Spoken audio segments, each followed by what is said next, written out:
I've worked in the field of substance use treatment and recovery for the past decade, operating numerous facilities. And one of the real pitfalls that is well known in the field is the lack of support upon discharge.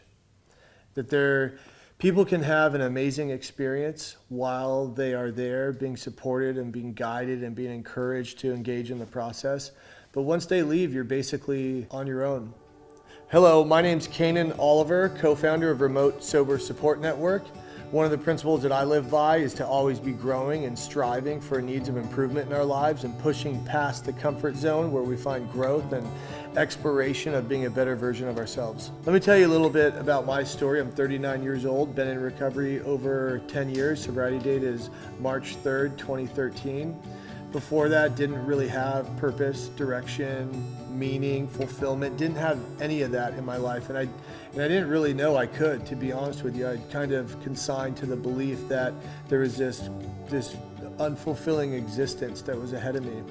And I find myself incredibly fortunate to engage in a process of personal growth and personal discovery, first in an effort to find recovery, but ultimately it opened a beautiful way of life to me. Today I find meaning by showing up for my family, my wife and my 2 kids. I am actively on a triathlon team, and we do all different triathlons, Ironmans, Olympic sprints, learning how to fly, general aviation, and just find myself being really fulfilled, not only by engaging in things that mean something to me, but also giving all that back to the next person. And that's essentially what coaching is someone passed down to me tools that improved my life. And so now I give that back to another person, and that person passes that down. And a lot of people don't know that change is possible. And a lot of people stay stuck and unfulfilled and just not being a true version of themselves that contributes to the world. And I just want to let everyone know, you can do that. Change is possible. It is not easy, but it is possible. You have to go deep, and you have to find out what's holding you back, and you have to take contrary action. And eventually habits will be built.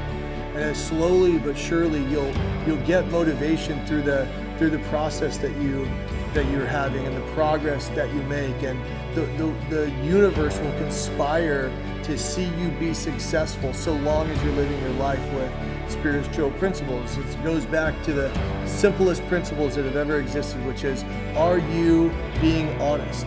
Don't lie, don't cheat, don't steal, don't whine, don't complain, don't make excuses. If someone could just do that in their lives, it opens up doors.